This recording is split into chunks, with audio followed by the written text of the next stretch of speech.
Tribes நேயர்களுக்கு வணக்கம். இன்றைய நிகழ்ச்சியில் நம்மோடு பேச இடதுசாரி செயல்பாட்டாளர் தோழர் மருதையன் அவர்கள் இணைந்துள்ளார். வாருங்களோடு பேசுவோம்.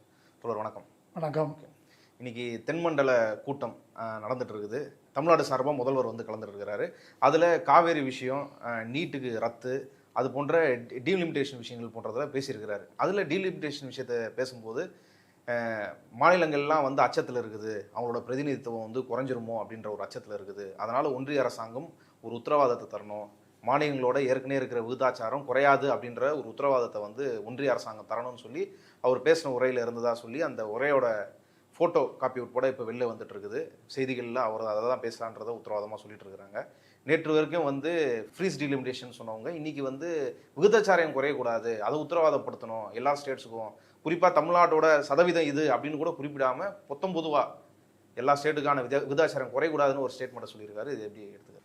ஒரு வாரம் தான் ஆச்சுன்னு நினைக்கிறேன், 7 நாள் இருக்கும். அனைத்து கட்சி கூட்டம், உடனே சட்டமன்ற தீர்மானம். அனைத்து கட்சி கூட்டத்துக்கு திமுக ஏன் வரலன்னா இவங்க பிஜேபியோட போகிறாங்க. ஆதவர்ஜனா சட்டசபையிலே சொன்னார். ஆமாம் சொன்னார். அப்புறமா சட்டமன்றத்தில் தீர்மானம். சட்டமன்ற தீர்மானம் என்ன அப்படின்றத அதுக்கு பிறகு அவங்க சொல்லியிருக்காங்க. தீர்மானத்தில் பின்வருவன வலியுறுத்தப்பட்டுள்ளன. இது அரசு கொடுத்த அறிக்கை. மக்களவையில் மொத்த உறுப்பினர்களின் எண்ணிக்கை 543ஆக நிரந்தரமாக்கப்பட வேண்டும். மாநிலங்களுக்கு ஒதுக்கப்பட்டுள்ள தற்போதைய மக்களவை தொகுதிகளின் எண்ணிக்கை தற்போதைய அளவிலேயே நிரந்தரமாக்கப்பட வேண்டும். அதாவது மாநிலங்களுக்கு இடையேயான தற்போதைய இட பகிர்வு முறை தொடர வேண்டும். இப்போ முதல் பாயிண்ட் வந்து எண்ணிக்கை 543 ஃப்ரீஸ் பண்ணணும். அது வந்து இப்போ அமித்ஷா முன்னால் ஆற்றிய உரையில் இல்லை, அப்படிதானே? அமித்ஷா இல்லாமல் ஆற்றிய உரையில் இருக்கு சட்டமன்றத்தில். அமித்ஷா இருக்கிறதுனால அமித்ஷா கூட டின்னர் சாப்பிட்றதுக்கு அப்புறம், சரி சாப்பிட்றதுக்கு முன்னாடி வரைக்கும் தமிழ்நாடு கவர்மெண்டோட ஸ்டாண்டு வேற, டின்னர் சாப்பிட்ட அப்புறம் வந்து ஸ்டாண்டு வேற. சரியா ஒரு வாரம் முன்னால நோ டீலிமிட்டேஷன் என்பதை ஒத்துக்கிறியா இல்லையா, ஃபேர் டீலிமிட்டேஷன்லாம் ஒத்துக்க முடியாது என்று திமுகவை வந்து பயங்கரமாக மடக்குனாங்க. அதுக்காக ஒரு அனைத்து கட்சி கூட்டம் நடத்துனாங்க. அப்புறம் சட்டமன்றத்தில் தீர்மானம் நிறைவேற்றினாங்க. நோ டீலிமிட்டேஷனை ஒத்துக்கிட்டேன் அப்படின்னு சொல்லிட்டாங்க. யார்? திமுக. முடிஞ்சது. இன்றைக்கி ஒரு லெட்டர் கொடுக்குறாங்க அமித்ஷாவுக்கு. அந்த அமித்ஷா கொடுக்குற லெட்டரில் என்ன இருக்குது? எங்கள் சதவீதம் மாறாமல் இருக்கணும், எங்கே மட்டும் இல்லை எல்லா மாநிலத்தோட சதவீதம் அப்படியே இருக்கணும். இப்போ எங்கே போச்சு நோ டீலிமிட்டேஷன்? ஏன் இந்த பல்டி? இந்த கேள்விக்கு தாவேக்கா பதில் சொல்லணும். பதில் சொல்லலைன்னாக்கா இந்த கூட்டணி கட்சிகள், ஆதரவு கட்சிகள், அவர்களுக்கு நேர்மை இருந்தால் கேட்கணும். இல்லை, இப்போ நீங்கள் சொன்ன மாரி சட்டமன்றத்தில் ஒரு தீர்மானத்தை கொண்டு வந்துட்டு அந்த தீர்மானத்தில் எடுக்கப்பட்ட முடிவுக்கு மாறா ஒன்று வந்து முதல்வர் அவர் தான் அந்த பொறுப்பில் இருந்துக்கிட்டு ஒருத்தர் மாற்றி பேச முடியுமா? ஒன்றிய அரசுக்கிட்ட மாற்றி பேசுனாக்க உரிமை பிரச்சனை கொண்டு வர வேண்டும். இது வந்து வாக்களித்த உறுப்பினர்களின் உரிமையை மீறக்கூடிய பிரச்சனை. அவர் ஹீரோ தனியாக பேசிக்கலாம் சினிமாவில் டயலாகு. இது சட்டமன்றம், நிறைவேற்றப்பட்ட தீர்மானத்தை தான் அங்கே பேசியிருக்கணும். ஓகே, இல்லை என்றால் அது உரிமை பிரச்சனைக்குரியது தான். இப்போ ஒரு வாரம் முன்னால் நடத்திய ஒரு ஆபாசமான நாடகத்தை இப்போ நினைவு கூறணும். இப்போ நமக்கு இதில் இருக்கக்கூடிய பிரச்சனையை காட்டிலும் மாணிக்கம் தாகூருக்கு தான் பிரச்சனை இருக்கணும். நேற்று Congress working committee resolution 543 freeze பண்ணணும் அப்படின்னு இருக்கு. இந்த இந்து பேப்பரில் முதல் பக்கம் வந்திருக்குது. இப்போ ஏன் அதை கேட்கவில்லை விஜய் என்ற கேள்வியை யார் கேட்கணும்? கூட்டணி கட்சியான காங்கிரஸுக்கு சுயமரியாதை உணர்ச்சியோ நேர்மை உணர்ச்சியோ இருக்கும் பட்சத்தில் இத்தனை நேரம் அதை வந்து கேட்டிருக்கணும், அதை அந்த கேள்வி எழுப்பியிருக்கணும். எழுப்பலை. என்ன காரணம் என்றால் இது வந்து காங்கிரஸும் தாவேக்காவும் வேறு சிலரும் என்று சொல்லப்படுகிறது சேர்ந்து நடத்திய ஒரு நாடகம். எது தீர்மானம் கொண்டு வந்ததா? அனைத்து கட்சி கூட்டம் இந்த தீர்மானம். ஏனென்றால் இதை நான் அப்பவும் பேசியிருக்கிறேன், இது வந்து ஒரு ஆல் இண்டியா இஷ்யூ. இது ஒரு இஷ்யூ இந்த மான்சூன் செஷன்லேயே அது வரப்போகுது எனும் பட்சத்தில் இதை முதல்ல பேசியிருக்க வேண்டியது எங்கே? இந்தியா கூட்டணி கட்சிகளின் கூட்டத்தை கூட்டி அங்கே தான் இதை வந்து ஃபஸ்ட்டு பேசியிருக்கணும். அதை காங்கிரஸ் பேசலை. தமிழ்நாடு தவிர வேறு எந்த மாநிலத்திலும் இதுக்காக ஒரு கூட்டம் கூட்டி இந்த மாதிரி ஒரு தீர்மானம் நிறைவேற்றுவது நடக்கலை. இது என்ன இங்கே மட்டும் தனியாக நடக்குது என்ற கேள்வியை அப்போயே எழுப்பணும். இப்போ பூனைக்குட்டி வெளியே வந்துருச்சு. அப்போ நீங்கள் நடத்துனது எதுக்கு அப்படின்னு சொன்னால் இப்படி திமுகவை அம்பலப்படுத்துவது, தனிமைப்படுத்துவது ஒன்று. ரெண்டாவது, காவிரி மேகதாட்டு பிரச்சனையிலிருந்து திசை திருப்புவதற்கு. காவிரி பிரச்சனையில் நீ வந்து கேட்கல, ட்ரிபியூனல் அவார்டு அமல்படுத்துன்னே கேட்கல. ஜூன் மாதம் திறந்து விட வேண்டிய தண்ணி ஜூன் கேட்கல, ஜூலை கேட்கல, ஆகஸ்ட்டில் தான் தூங்கி எழுஞ்சிருக்காரு அவர். எழுந்துச்சு அப்புறம் தான் பேச ஆரம்பிச்சிங்க. அதுக்கு வந்த பதில் என்ன அப்படின்றத நம்ம பார்த்தோம். இப்போ அதை திசை திருப்புவதற்கு மேகேதாட்டு பிரச்சனை அப்படின்றத நாங்கள் கட்டியே தீர்வோம்னு அவங்க போகிறதுக்கு, ரியாக்ட் பண்ணாமல் இருக்கிறதுக்கு, நீ பேச்சுவார்த்தைன்னு சொல்லிட்டு பல்பு வாங்கினது, இதெல்லாம் சமாளிப்பதற்காக, அது இல்லாமல் திமுகவை இப்படி பாஜக கூட ஒரு கூட்டு சேர்றதுக்கு முயற்சி அப்படின்னு ஒரு பண்றாங்க. வதந்தியை கிளப்பலாம் என்ற நோக்கத்துக்காக தான் இது செய்யப்பட்டது. அது ஒரு வாரத்தில் இப்போ மாற்றி இப்படி இருக்குது. அப்போது இவங்கெல்லாம் ஒரு கட்சியாக இந்த கேள்வி இருக்குது. அதாவது ஃப்ரீஸ் பண்ணணுன்றதான் என்னுடைய கருத்தும். ஓகே, அது தனி பிரச்சனை. ஆனால் ஃபேர் டிலிமிட்டேஷன் வச்சு அத்தனை கட்சியும் போன வாட்டி பேசியிருக்கிறீங்க.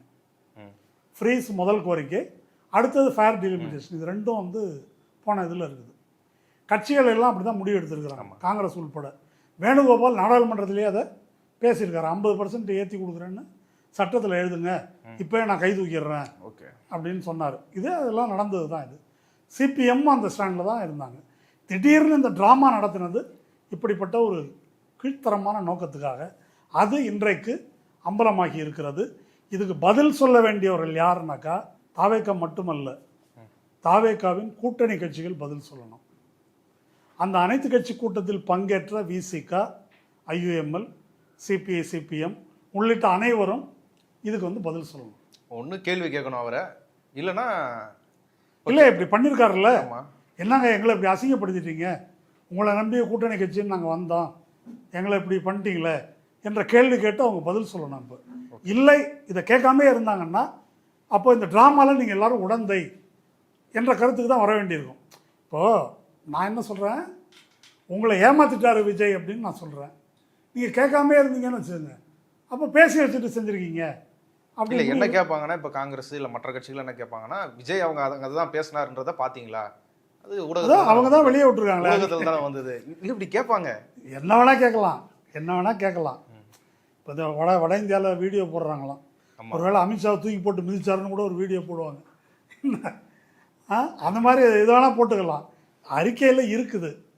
இதில் ஏதாவது கடுகளவாவது நேர்மை உணர்ச்சி இருந்தால் இதற்கு அவர்கள் பதில் சொல்ல வேண்டும். தாவேகாவிடம் நேர்மை உணர்ச்சி எதிர்பார்க்க முடியாது.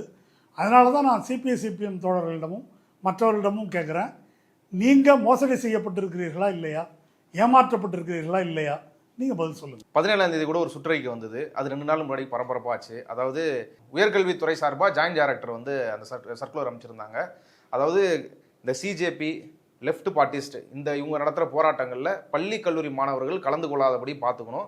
இதை காவல்துறை கூட சேர்ந்துக்கிட்டு ஒரு கோஆர்டினேஷனில் இதை செஞ்சுட்டு ஒரு ரிப்போர்ட் அனுப்பணும் அப்படின்ற மாரி ஒரு சர்க்குலர். அதுக்கு எதிராக வந்து கம்யூனிஸ்ட் கட்சியில் சேர்ந்த மாணவர்கள், கம்யூனிஸ்ட் கட்சி ரியாக்ட் பண்ண மாதிரி தெரியல, மாணவர் அமைப்புகள் வந்து போராடி இருக்கிறாங்க. இப்போ மறுபடியும் அந்த சர்க்குலரை வந்து பின் வாங்கிட்டதா சொல்லியிருக்கிறாங்க. இப்படி ஆளும் அரசு, அதாவது தாவேக அரசு இந்த மாரி ஒரு நெகட்டிவான நடவடிக்கைகளை ஈடுபடும் போது கண்டிக்க செய்ய தானே செய்கிறாங்க. அவங்க கண்டிச்சு அடிப்படையில் இப்போ பின் வாங்கி இருக்குல்ல அரசு. ஒரு பொருளை திருடிட்டு மாட்டிக்கிட்ட உடனே இதை வச்சுட்டாங்கல்ல அப்படின்ற மாதிரி வந்து தீர்க்க முடியாதுல்ல இந்த பிரச்சனையை. இந்த இஷ்யூ எடுத்துக்கிட்டிங்கன்னா இதில் வந்து 3 ஆங்கிளில் இதை பார்க்கணும்னு நினைக்கிறேன். ஃபஸ்ட் ஆங்கிள் என்னன்னா ராகுல் காந்தி ஆங்கிள். ஓகே, ராகுல் காந்தி ஆங்கிள் என்ன, சிஜேபி போராட்டம் நடந்தது. அந்த போராட்டத்தில் மாணவர்களுக்கு எதிராக கடுமையான வன்முறை வந்து ஏவப்பட்டது. அந்த வன்முறைக்கு அமித்ஷா பதில் சொல்லணும். உள்துறை உங்கள்கிட்ட தான் இருக்குது. நீங்கள் தான் இதுக்கு உத்தரவிட்டீர்களா இல்லை உங்களுக்கு தெரியாமல் நடந்திருக்கா? உங்களுக்கு தெரியாமல் நடந்திருக்கு அப்படின்னா நீ லாயக் இல்லை, இன்காம்பிட்டன்ட். உனக்கு தெரிஞ்சு நடந்திருக்குன்னாக்கா நீ அக்யூஸ்டு அப்படின்னு சொல்லி பாராளுமன்றத்தில் அமித்ஷா பதில் சொல்லாத வரைக்கும் நடத்த விட மாட்டோம் அப்படின்னு மழைக்கால கூட்டத்தொடர் பூரா பிரச்சனை பண்ணாங்க இல்லையா? அப்போ ராகுல் காந்தி நிலைப்பாடு கரெக்டுன்னு தான் நினைக்கிறேன் நான். அமித்ஷா நோக்கி ராகுல் காந்தி எழுப்பிய கேள்வி கரெக்டான கேள்வி. இப்போ நான் என்ன சொல்கிறேன், ராகுல் காந்தியாக இருந்து நான் இப்போ கேட்குறேன் விஜய ஐயா, உங்களுக்கு தெரிஞ்சுதான் இது நடந்திருக்கிறதா, உங்களுக்கு தெரியாமல் நடந்திருக்கிறதா? தெரிந்து நடந்திருக்கிறது என்றால் நீங்கள் குற்றவாளி, தெரியாமல் நடந்திருக்குன்னா நீ லாயக் இல்லை, பொம்மை முதலமைச்சர்னு அவர் உதயநிதி சொல்கிறாருல்ல. அப்படி அமித்ஷாவுக்கு ராகுல் காந்தி என்ன சொன்னாரோ அந்த நீதி விஜய்க்கும் பொருந்தும் தானே? அதுதான் நான் கேட்குறேன். இதுக்கு அந்த அமைச்சரவையில் இருக்கக்கூடிய உயர்கல்வித்துறை அமைச்சர்னு ஒருத்தர் இருக்காருல்ல, இந்த கைப்படாத சிடி விஸ்வநாதன் காங்கிரஸ் சேர்ந்தவர். அவர் ஏதாவது சொல்லியிருக்காரா இது வரைக்கும்? ஆமா, அவர் இன்னைக்கு சட்டமன்றத்துல சொல்லியிருக்காரு. இது வந்து ஒழுங்கு அமைதியை வந்து கல்வி நிலையங்களில் வந்து உத்தரவாதப்படுத்துறதுக்காக கொடுக்கப்பட்ட ஒரு சர்க்குலர். அதுல வந்து தேவையில்லாத வாசகங்கள், அதாவது சிஜேபி லெஃப்ட் பார்ட்டிஸ்ன்ற போன்ற தேவையில்லாத வார்த்தைகள் வாசகங்கள் வந்து சேர்க்கப்பட்டிருக்குது. இது ஒரு இன்டென்ஷன் வந்து போராட்டங்கள்ல ஒரு அமைதியை ஒரு ஒழுக்கத்தை உருவாக்குறத உண்டு பண்றது தான் நோக்கமே தவிர இது கிடையாது. மாணவர்கள் போராடின உடனே எங்கள் முதலமைச்சரோட இதுக்கு கொண்டு போயிட்டோம், கவனத்துக்கு கொண்டு போயிட்டோம், உடனே அந்த சர்க்குலரையும் பின்வாங்கியாச்சு அப்படின்னு சொல்லி. அப்போ முதலமைச்சருக்கு இது தெரியாதுன்னு சொல்றாரா? அப்படிதான் அவர் சொன்னார். முதலமைச்சர் கவனம் அவர் வந்து சொன்னது மாணவர்கள் போராட்டத்தை கவனத்துக்கு கொண்டு போனோம். இந்த சுற்றறிக்கையே கவனத்துக்கு கொண்டு போனாரா இல்லையா? அப்படி சொல்லல அவரு. அவர் எதை கவனத்துக்கு கொண்டு போனாரு? மாணவர்கள்லாம் போராட ஆரம்பிச்சிட்டாங்க இந்த மாதிரி சுற்றறிக்கை எதிராக, சுற்றறிக்கைக்கு எதிராக போராட ஆரம்பிச்சிட்டாங்க இதை ஒட்டி. ஆமா அப்படின்னு கவனத்துக்கு கொண்டு போன உடனே அப்போ அதை வந்து எடுத்துருங்க அப்படின்னு அவர் சொல்லியிருக்காரு. மாணவர்களின் போராட்டம் சம்பந்தமான இச்சுற்றறிக்கையில் தவறுதலாக சில வாசகங்கள் குறிப்பிட்ட கட்சிகள் மற்றும் அமைப்புகளை பற்றி குறிப்பிட்டிருந்தது. அவ்வாறான வாசகங்கள் இடம்பெற்றிருப்பதை அறிந்த கல்லூரி இயக்குநரகம் உடனடியாக மேற்குறிப்பிட்ட சுற்றறிக்கையினை திரும்ப பெறப்பட்டது. இப்போ அவர் கவனத்துக்கு கொண்டு போனதுலேருந்து நான் என்ன புரிஞ்சுக்கிறேன்னா, அவருக்கு தெரியாமல் நடந்திருக்குன்னு நான் புரிஞ்சுக்கலாமா, தெரிஞ்சுதான் நடந்திருக்குன்னு புரிஞ்சுக்கணுமா? அந்த இடம் புரியலையே, விளங்கலையே அந்த இடம். எனக்கு தெரிஞ்சுதான் நடந்த மாதிரி புரியுது. இப்போ அந்த சுற்றறிக்கையில் என்ன இருக்குது? இப்போ நம்ம உயர்கல்வித்துறை அமைச்சர் சொல்கிற மாதிரி யாரோ சைடில் பூந்து 2 வரியெல்லாம் அதில் சேர்க்க முடியாது. அதில் கையெழுத்து போட்டிருக்கிறது ஸ்பெஷல் செக்ரட்டரி டு கவர்மெண்ட், அவங்களாம் ஐஏஎஸ் ஆஃபீஸர். அதில் என்ன இருக்குது, உயர்கல்வித்துறை அமைச்சர் அது கொடுத்துருக்கிறது இருக்கு இல்லையா, அது வந்து சீஃப் செக்ரட்டரி இருக்கார் இல்லையா, அவங்களுடைய உத்தரவின் கீழ் protest by left parties and Tamil Nadu cockroach Janata party. தலைப்பு: the chief secretary to government insisted on interdepartmental cooperation. தலைமை செயலாளர் வலியுறுத்தினார். எதை வலியுறுத்தினார்? பல இலாக்காக்களுக்கிடையே ஒரு கூட்டு நடவடிக்கை, ஒருங்கிணைப்பு வேணும். என்ன ஒருங்கிணைப்பு? என்னென்ன department? School education Rajmohan, higher education Viswanathan சிடி, அப்புறம் போலீஸ் டிபார்ட்மெண்ட்டு, ஓகே, அது இல்லாமல் டிஸ்ட்ரிக்ட் அட்மினிஸ்ட்ரேஷன், மாவட்ட நிர்வாகம், இவங்க எல்லாருக்கும் இவ்வளோ பேரும் சேர்ந்து எந்த பயங்கரவாதியை ஒடுக்க போகிறாங்க அப்படின்னு நமக்கு ஒரு கேள்வி வருது. இவ்வளோ பேர் சேர்ந்துருக்காங்கன்னா பயங்கரமான எதிரியாக இருக்கணும். To work jointly to prevent students and youth from succumbing to the urge to participate in protest and agitations. போராட்டத்தில் கலந்துக்கலான்னு நினைக்கவே கூடாதான். ஓகே, அர்ஜி வந்தாலே ஆமாம், அந்த அர்ஜியே நிறுத்திடணும். நினைக்காம தடுக்கிறதுக்கு இதை சொல்லிட்டு இதுக்கு வந்து என்ன ஆக்ஷன் டேக்கன்னு 20ஆம் தேதிக்குள்ளே, இன்றைக்கி என்ன தேதி? ஆமாம் 20, இன்னைக்குள்ளே சொல்லணும் அப்படின்னு மோஸ்ட் இம்மீடியட் கீழே this may be treated as most immediate. இப்போ ஏற்பட்ட ஒரு மேட்டரில் சைடில் ஏதோ 2 வார்த்தை தவறுதலாக வந்துருச்சு அப்படின்னு சொன்னால் அதை கேட்குறதுக்கு நம்ம என்ன வேணாம், நம்ம விஜய் மாதிரி நம்ம பேச முடியாது. அப்போ அப்படின்னு உயர்கல்வித்துறை அமைச்சர் சொல்லியிருக்காரு. அப்போ என்ன புரியுதுன்னாக்கா, முதலமைச்சருக்கு தெரியாமல் இது நடக்கவில்லை, சீஃப் செக்ரட்டரி இன்ஸ்ட்ரக்ஷன் பேரில் அப்படின்னா முதல்வருக்கு தெரிந்து தான் அது நடக்க வேண்டும். ஒருவேளை நான் சொல்கிறது தவறுன்னா அவங்க விளக்கம் கொடுக்கட்டும்.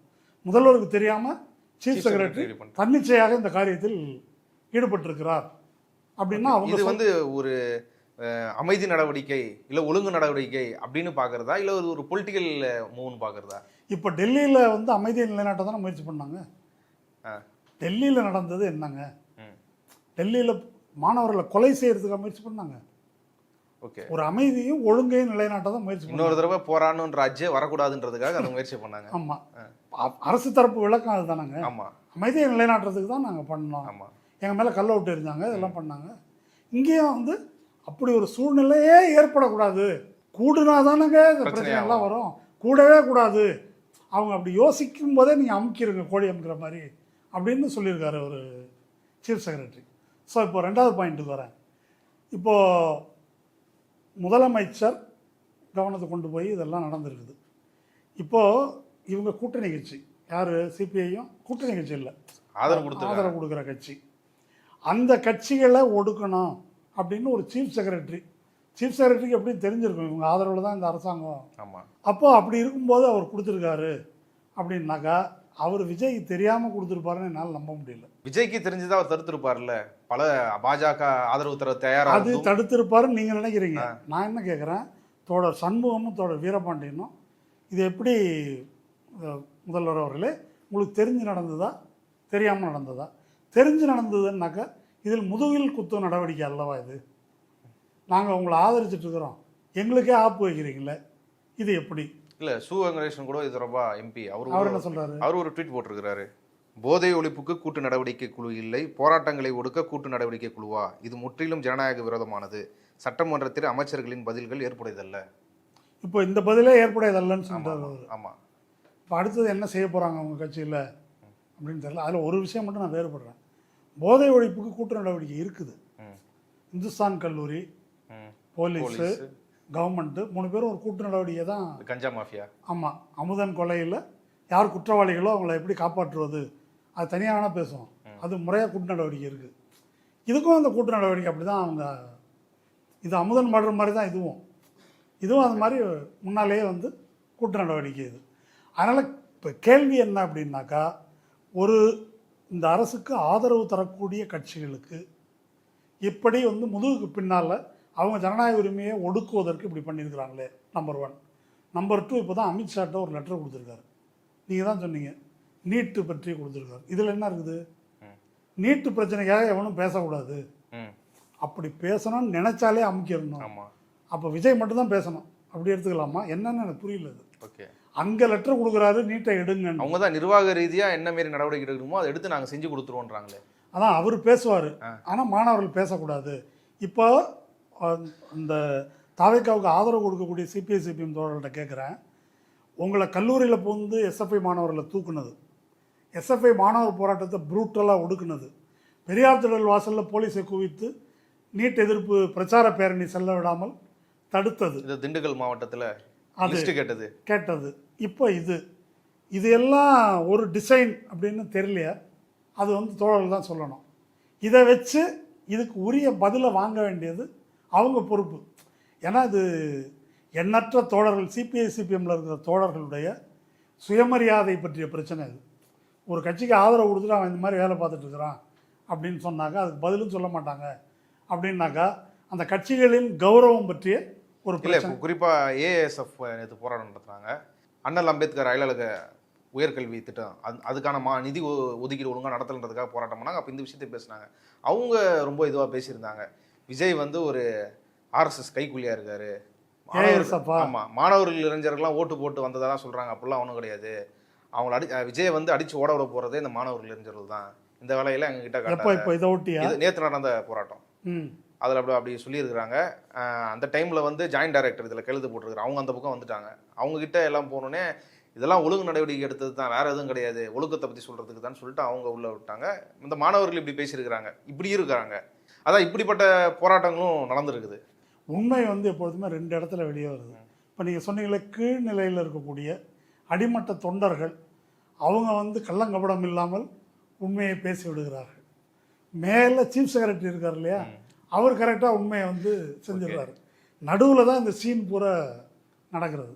இப்போ ஆர்எஸ்எஸ்னுடைய கையால் அப்படின்னு இவங்க சொல்கிறாங்க, அது உண்மை. கூட்டணிக்கு முன்னால் திரும்ப சொல்லியிருக்காரு அதை. அப்போ அன்று அவர் உண்மையை பேசினார், அப்படி எடுத்துக்கலாம். இப்போ வந்து வெற்றிகரமாக 100 நாள் சிறப்பான ஆட்சியை கொடுத்துருக்காரு. அது வேற. இப்போ சீஃப் செக்ரட்டரிக்கு வரேன் நான். இப்போ சீஃப் செக்ரட்டரி இந்த மாதிரி ஒரு லெட்டர் எழுதியிருக்காரு. இதை வந்து 2 ஆங்கிளில் பார்க்கணும். முதல் ஆங்கிள் என்ன அப்படின்னு சொன்னாக்கா, இந்த சிஜேபியை ஒடுக்க வேண்டும், நீட் எதிர்ப்பு போராட்டத்தை, மாணவர் கிளர்ச்சிகளை ஒடுக்க வேண்டும் அப்படின்றது யாருடைய அஜெண்டான்னா பிஜேபியோடைய அஜெண்டா. சிஜேபி போராட்டத்தை ஆதரித்து தான் ராகுல் காந்தி வந்து பயங்கரமாக மறியல் போராட்டம் இதெல்லாம் பண்ணுறாரு.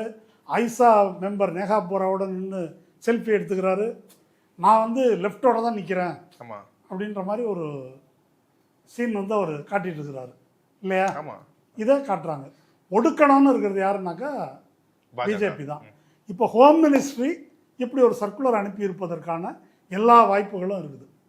ஆனால் இதில் துரதிருஷ்டவசமாக அதிர்ஷ்டவசமான எனக்கு சொல்ல தெரியல, வேற எந்த மாநிலத்திலையும் இப்படி ஒரு எக்ஸ்போஸ் ஆகலை. ஓகே. இந்த மாதிரி அந்த மாநில அரசு ஹோம் மினிஸ்ட்ரி வாங்கி இல்ல எக்ஸ்போஸ் ஆகலைன்னா அந்த சர்க்குலர் வெளில வராமல் இருக்கலாம். ஆனா இதே மோட் ஆஃப் ஆப்பரண்டிஸ் தானே எல்லா இடத்துலையும் நடந்தது. பீகார்ல கரெக்டா குறி வைக்கப்பட்டு இடதுசாரி மாணவர் அமைப்பு தலைவர்கள் தான் கைது செய்யப்பட்டாங்க. எஸ்எஃப்ஐயோட அதாவது சிபிஎம் பீகார்ல இருக்கிறது வந்து பிஜேபி அரசு, இங்க இருக்கிறது பிஜேபி எதிர்ப்பு அரசு இல்லையா? அது ஆனா வேலை ஒரே வேலை தானே, அதே வேலையை பண்றாங்க. அதை தான் சொல்ல வரேன் நான். இந்த அரசாங்கத்தை தாவேக்கா நடத்துகிறதா சீஃப் செக்ரட்டரி நடத்துகிறாரா அப்படின்னு ஒரு கேள்வி இருக்கலாம் இல்லையா? இருக்கலாமா கூடாதா? இருக்கலாம் இருக்கலாம். இந்த சீஃப் செக்ரட்டரி எப்படி நியமிக்கப்பட்டார்?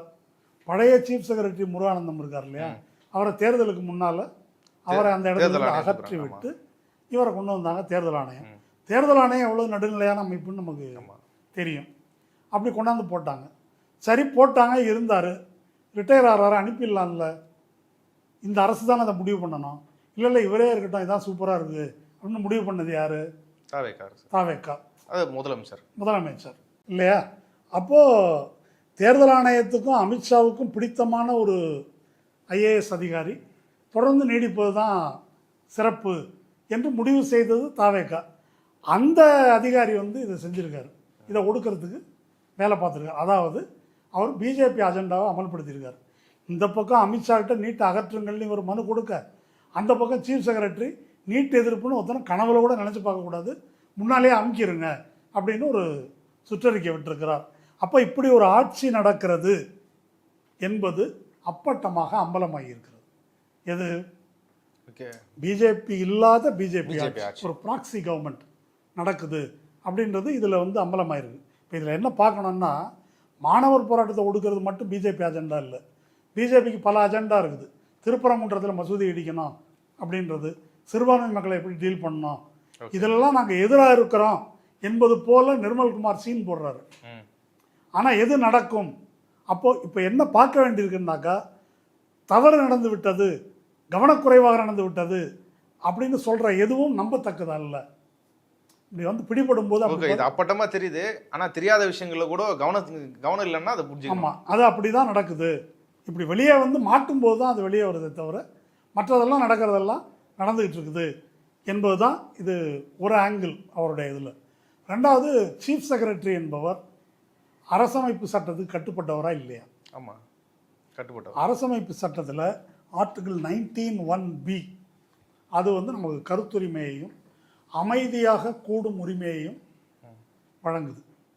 இந்த 19(1)B. ஓகே, இப்போ இவர் கொடுத்துருக்கிற இந்த வழிகாட்டுதல் இருக்கு இல்லையா, இவங்க வந்து வன்முறையாளர்களாகவோ அல்லது இவங்க பட்டியலில் போலீஸ் ஸ்டேஷனுடைய பட்டியலில் இருக்கின்ற குற்றவாளிகளாகவோ அப்படி இருந்து அதை பற்றி ஏதாவது சொல்லியிருந்தாக்கா அதில் பொருள் இருக்குது. இல்லை ஒரு தடை செய்யப்பட்ட அமைப்போ ஏதோ ஒன்று இருந்தால் பொருள் இருக்குது.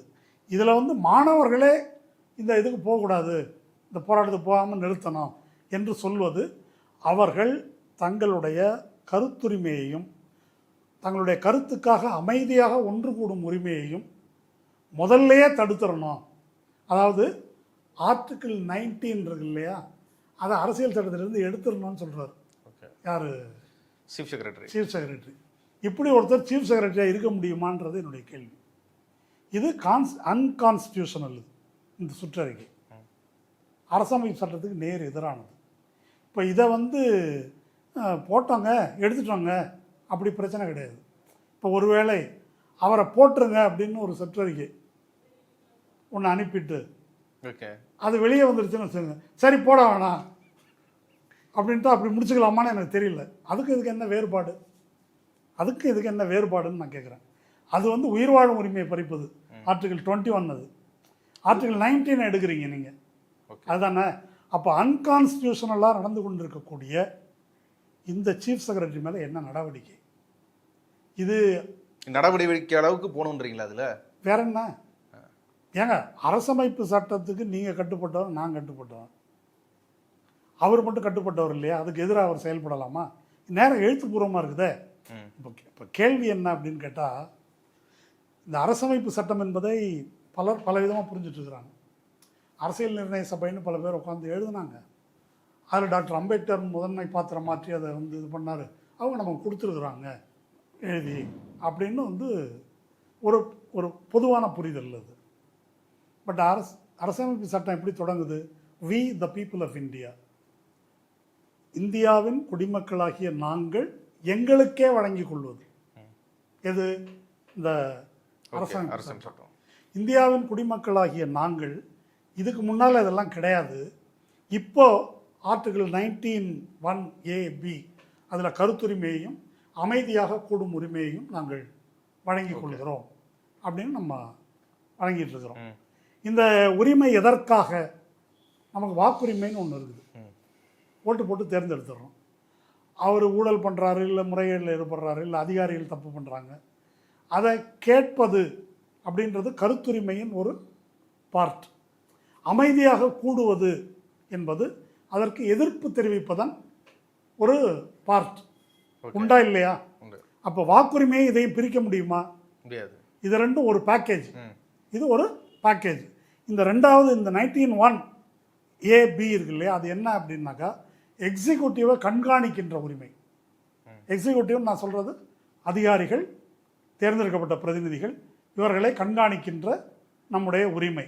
அந்த உரிமையை நம்ம இன்றைக்கி எப்படி பயன்படுத்த முடியுதுன்னாக்கா, இப்போ ஒரு போலீஸ் ஸ்டேஷனில் லாக்அப் டெத் நடந்துருச்சு. நான் வந்து அது கண்டித்து ஒரு பொதுக்கூட்டம் நடத்தணும். இந்த ஏரியா போலீஸ் ஸ்டேஷன் கோடம்பாக்கமோ மாம்பழமோ இந்த ஏரியா போலீஸ் ஸ்டேஷன் தான் நடந்துருச்சுன்னு வச்சுக்கோங்க. இங்கே தான் நான் பொதுக்கூட்டம் போடணும்.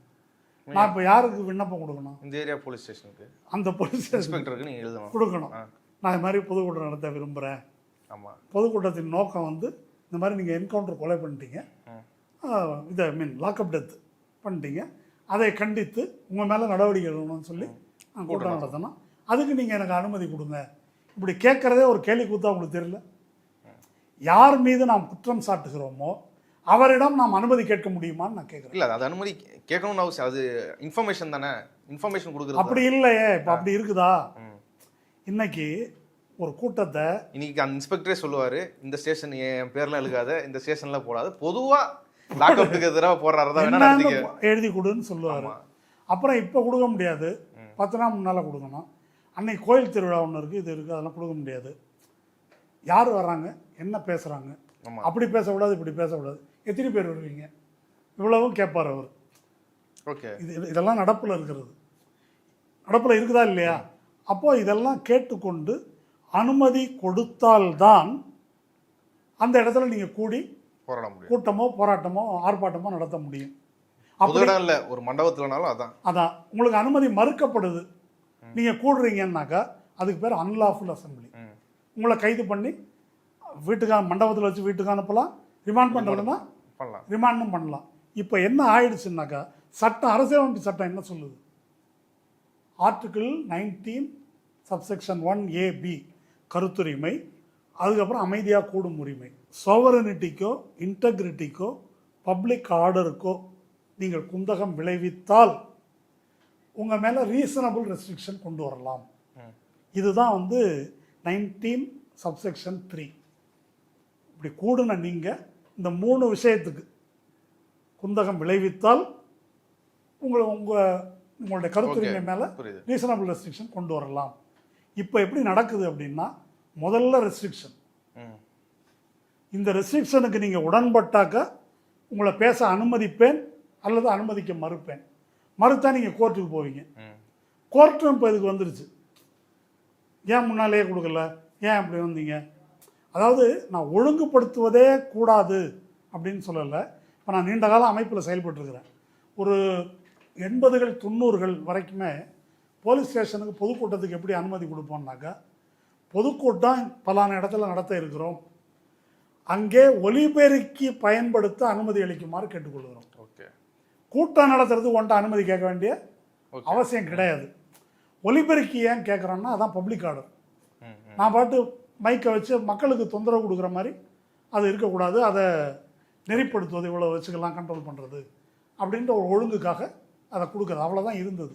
அது இப்போ எங்கே வந்து இறங்கி நின்றுக்குதுன்னாக்கா, இந்த தலைப்பை வைங்க, இந்த தலைப்பில் நடத்தக்கூடாது, அது ஹாலுக்குள்ளே நடத்தணும்னாலும் அனுமதி கேட்கணும், அப்புறம் இவர் வரக்கூடாது, அவர் வரக்கூடாது, இவர் வரக்கூடாது என்ற அளவுக்கு அது தலைகீழாயிடுச்சு.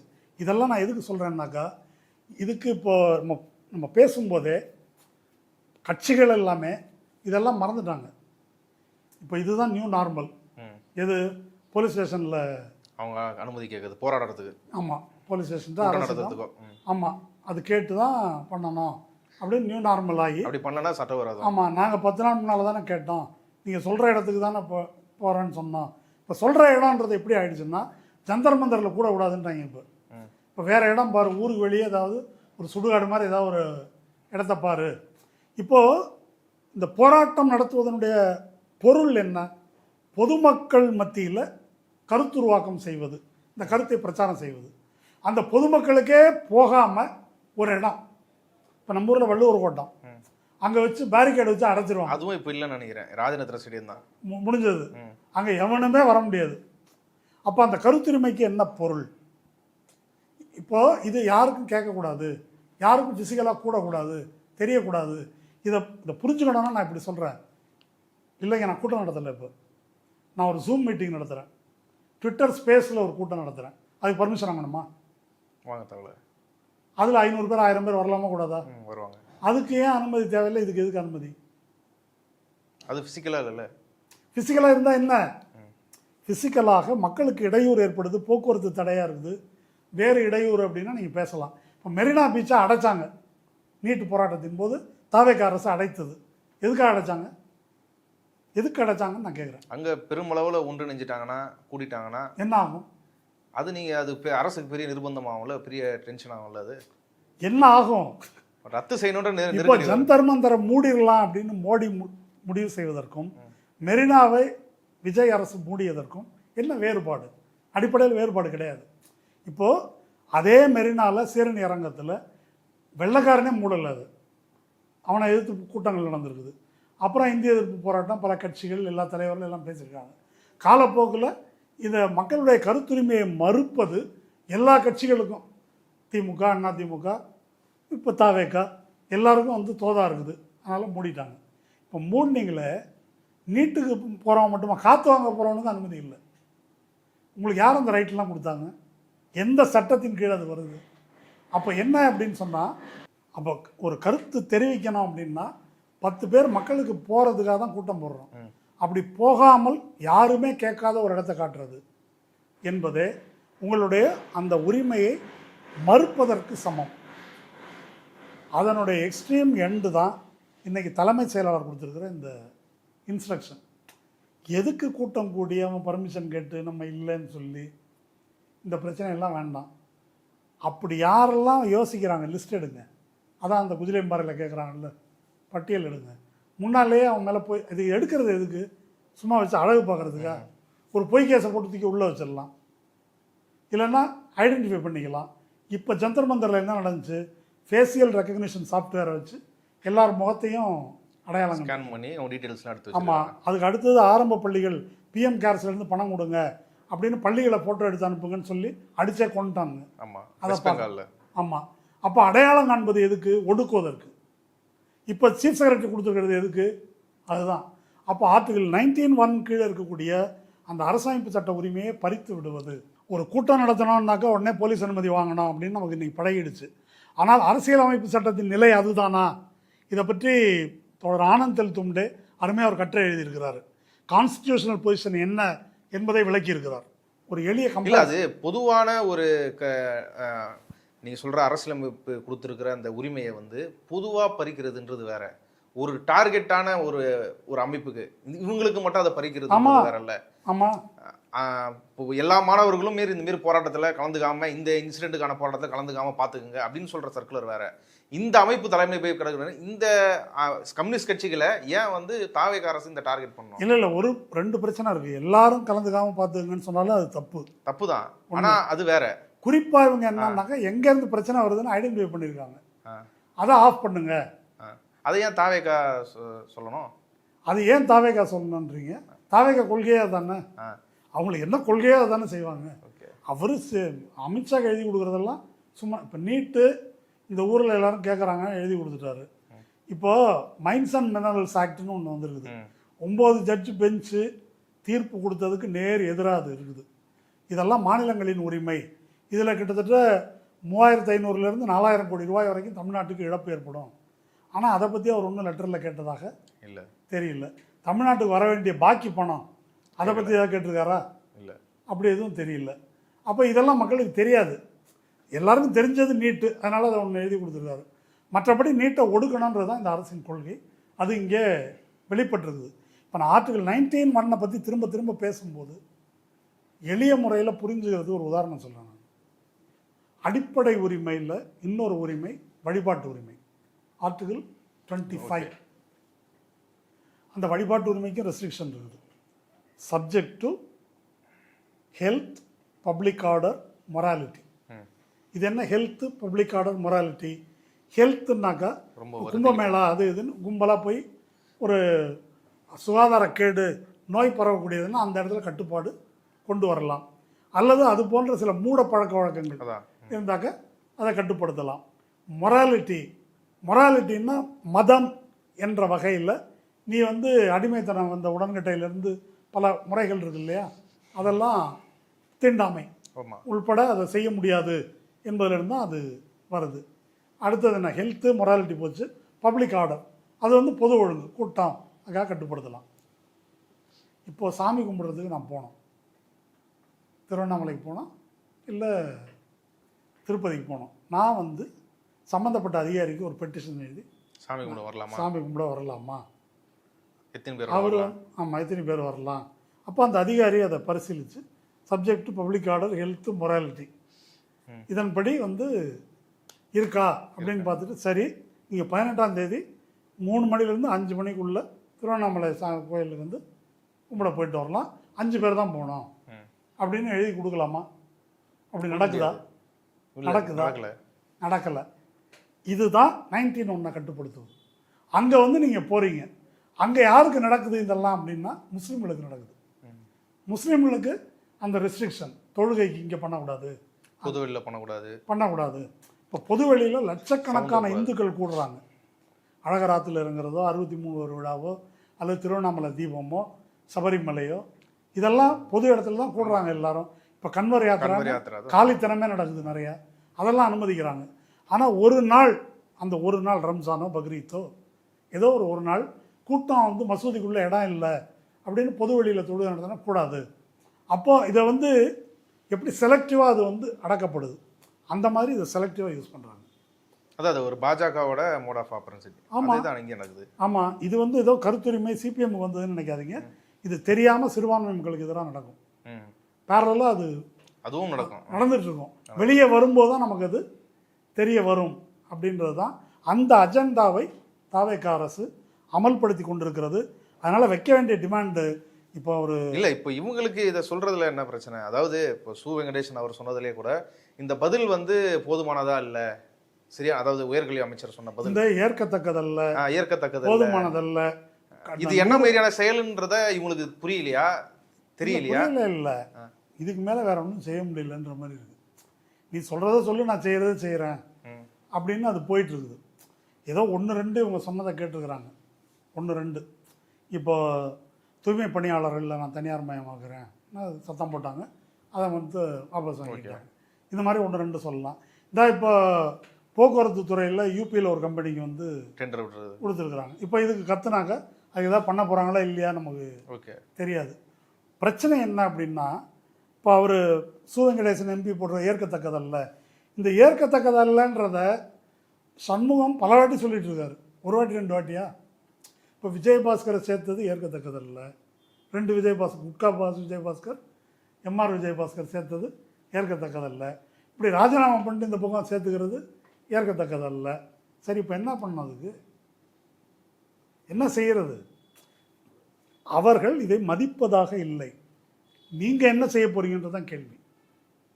இப்போ இதுக்கு ஆதரவு கொடுக்கக்கூடியவர்கள் என்ன செய்ய போகிறார்கள் என்பதுதான் கேள்வி. இவ்வளோ ஆணவ படுகொலை நடந்திருக்கு, ஏற்கத்தக்கதல்லன்னு சொல்லலாம். என்ன செய்ய போகிறீங்க? கோயம்புத்தூரில் தான் நடந்திருக்குது. கோயம்புத்தூரில் அவர் கூட்டு நடவடிக்கை இல்லைன்னு சொல்லியிருக்காரு. அதாவது தடுக்கிறதுக்கான கூட்டு நடவடிக்கை இல்லைன்னு இருக்காரு. ஓகே, அங்கே கூட்டு நடவடிக்கை எப்படி இருந்திருக்குன்னாக்கா, அந்த கேஸில் அந்த பெற்றோர், நாங்களும் கூட இருந்தோம், என் பையனை விசாரிக்கும் போது இருந்தோம். அப்போ வந்து யார் யாருப்பா இந்த மாதிரி இதில் ஈடுபடுறது, என் பையன் இங்கிலீஷ்லேயே எழுதி கொடுத்தான், யாருக்கும் இந்த வேண்டாண்டா, இது உனக்கு தேவையில்லாத வேலை அப்படின்னு நாங்கள் சொன்னோம். இல்லைன்னு அவன் எழுதி கொடுத்தான், வாங்கி வச்சுக்கிட்டாங்க. அதை அவங்க சம்மந்தப்பட்ட அந்த போதை மருந்து கும்பலிடம் அதை தெரியப்படுத்தியிருக்கிறாங்க. அதன் விளைவு தான் என்னுடைய பையனை கொன்னுட்டாங்க அப்படின்னு பெற்றோர் சொல்கிறாங்க. இதுக்கு மேலே வேறு என்ன வாக்குமூலம் வேணும்? இல்லையே, பெற்றோர் வந்து சம்பவம் நடந்த ஸ்பாட்டில் இல்லையே, ஸ்பாட்டில் இல்லாதீங்க. அவங்க பெற்றோர் வந்து இதை சொல்லி நிர்வாகத்தின் மீது நான் புகார் தரேன் அப்படின்னு போலீஸ் ஸ்டேஷனில் சொல்லியிருக்காங்க. நீங்கள் கொடுக்குற புகாரை நாங்கள் எப்படி எடுக்க முடியும்? உங்கள் பையனை கொலை பண்ணும்போது நீங்கள் அங்கேயா இருந்தீங்க, அதனால் எடுக்க முடியாது. இந்த கேள்வி எப்படி இருக்குது? போலீஸ் அப்படி சொல்லி புகார் எடுத்துக்க மறுத்துருக்காங்க. அதாங்க, இப்போ பெற்றோர் வெளியூரில் இருக்கிறாங்கன்னு வச்சுக்கோங்க, கொலை நடக்கும்போது அவங்க கூட இருக்கணுமா? என்ன கணக்கு இது? அதான் அப்படித்தான் சொல்லி போலீஸ் வந்து அதான் நானும் சொல்கிறேன். அப்போ கல்லூரி வந்து ஓப்பனாக வந்து ப்ரெஸ் மீட் கொடுக்குது இல்லையா, இவங்க வந்து கும்பல் இது அப்படின்றாங்க. இப்போது இதில் முக்கியமாக குற்றம் சாட்டப்படுவது யாரை முதல்ல விசாரிக்கணும்னா கல்லூரி நிர்வாகத்தை தான் விசாரிக்கணும். எப்படி இது லீக் ஆச்சு? இது சம்பந்தப்பட்ட இரத்த உறவினர்கள், பெற்றோர், அவங்க வந்து குற்றம் சாட்டுறாங்க. அவங்க குற்றம் சாட்டுறது வந்து பொதுவாக கேள்விப்பட்டு இல்லை, அவங்க ப்ரெசன்ட் யார் யார் முன்னிலையில் இதை சொன்னோம் அப்படின்னு சொல்கிறாங்க. அப்போ அதிலேருந்து என்ன தெரியுது அப்படின்னா 2 விஷயம் தெரியுது. ஒன்று, போதை மருந்து கும்பலுக்கும் போலீஸுக்கும் தொடர்பு இருக்குது, கல்லூரிக்கும் போலீஸுக்கும் தொடர்பு இருக்குது, கல்லூரிக்கும் போதை மருந்து கும்பலுக்கும் தொடர்பு இருக்குது, கல்லூரிக்கும் இந்த அரசுக்கும் தொடர்பு இருக்குது. இவர் 2 படம், மாணவன் படமும் இன்னொரு படம் ஏதோ ஒன்று, இது 2க்கும் அங்கே நிகழ்ச்சி நடத்தியிருக்கிறாங்க. ஓகே, இதை வீடியோலாம் வந்திருக்குது. இப்போ அந்த தொகுதி எம்எல்ஏ இருக்கார்ல, அவர் கூட அங்கே நிற்கிறார், அந்த கல்லூரியிலேயே இந்த நிகழ்ச்சி நடத்தும் போது நிற்கிறார். இப்போ நீங்கள் அதை காப்பாற்றுறதுக்கு முயற்சி பண்ணுறீங்க. இப்படி ஒரு நெட்வொர்க் இருக்குது. இது வந்து ஒரு கூட்டு நடவடிக்கை தான். இந்த கூட்டு நடவடிக்கையில் அது மறைக்கப்படுது. ஒவ்வொரு கேஸ்லேயும் தான் நடக்குது.